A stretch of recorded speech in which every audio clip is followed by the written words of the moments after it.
पवित्राणाय साधूनां विनाशाय च दुष्कृतां धर्म संस्थापनार्थाय संभवामि युगे युगे। वाव, कितना सुंदर श्लोक है। पवित्राणाय साधूनां, पर यह कहा किसने है? श्री कृष्ण ने या मधुसूदन ने या केशव ने? नहीं पता, चलो देखते हैं। हेलो नमस्कार, मैं हूं प्रदीप और आप सभी का फिर से स्वागत करता हूं द ओरिजिनल ज्ञान चैनल में।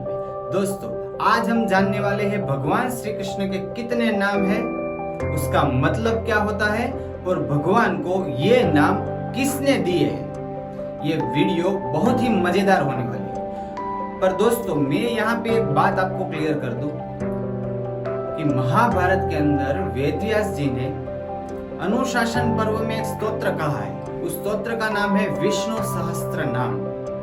ये विष्णु सहस्त्र नाम में भगवान के 1000 नाम बताए हैं और सभी नामों का बहुत अच्छा मतलब भी है।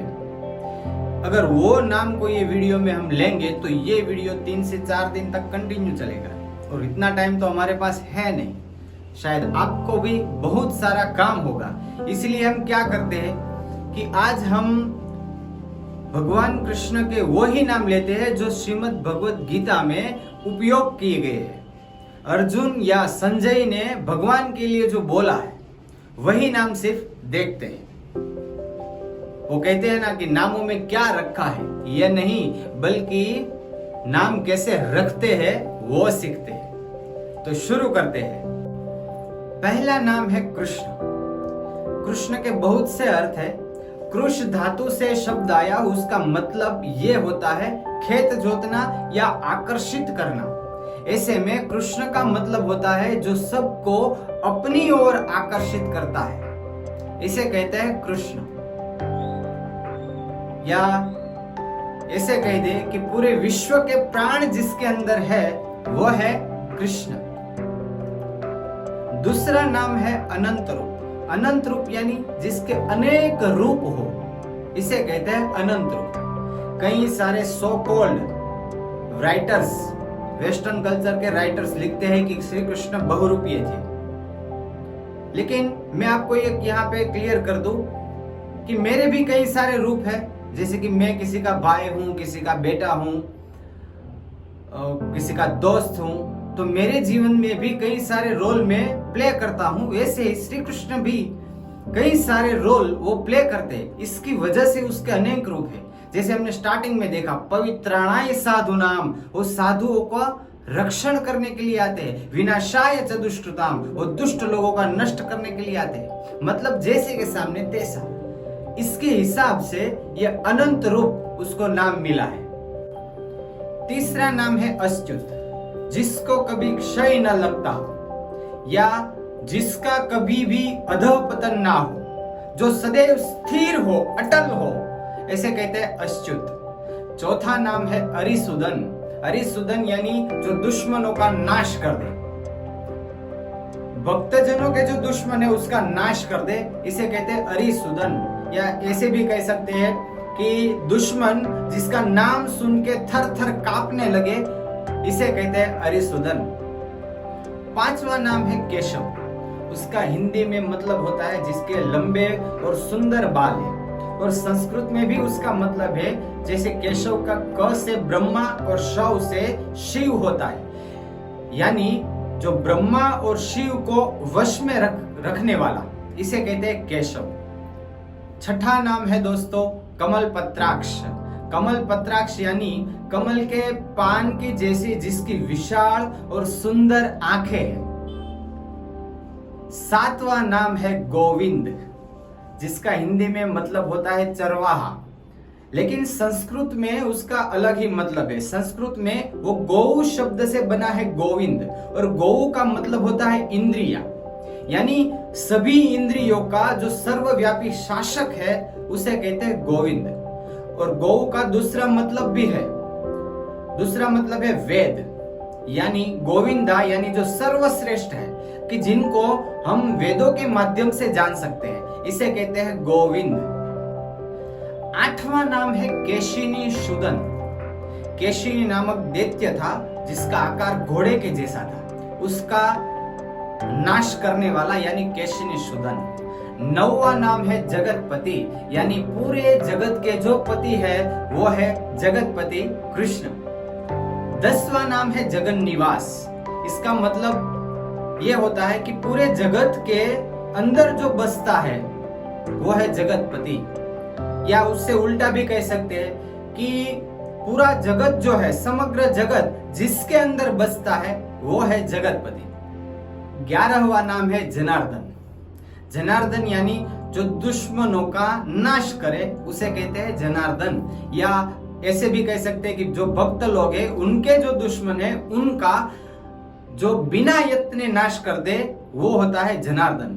12वां नाम है दोस्तों देव देव, यानी सभी देवताओं में जो पूज्य है उसे कहते हैं देव देव। 13वां नाम है दोस्तों देववर, यानी सभी देवताओं में जो सर्वश्रेष्ठ है उसे कहते हैं देववर, ये कृष्ण का नाम है। 14वां नाम है दोस्तों पुरुषोत्तम। पुरुषोत्तम यानी जो सबसे उत्तम है, सभी पदार्थों या सभी पुरुषों में जो सबसे सर्वश्रेष्ठ है, उत्तम है, उसे कहते हैं पुरुषोत्तम। 15वां नाम है भगवान। उसका मतलब ये होता है कि जो हमें ऐश्वर्य, धर्म, यश, लक्ष्मी, वैराग्य और मोक्ष, ये 6 चीजें जो हमें दे सके उसे कहते हैं भगवान। उसके लिए ऐसा भी कहा जाता है कि जो सर्वभूतों की उत्पत्ति हो, प्रलय हो, जन्म या मरण हो, विद्या या अविद्या हो, ये सभी विषयों को जो समझते हैं, जो जानते हैं, उसे कहते हैं भगवान। दोस्तों 16वां नाम है भूत भावन, यानी सभी भूतों को जो उत्पन्न करनार है वो, यानी भूत भावन। 17वां नाम है भूतेश।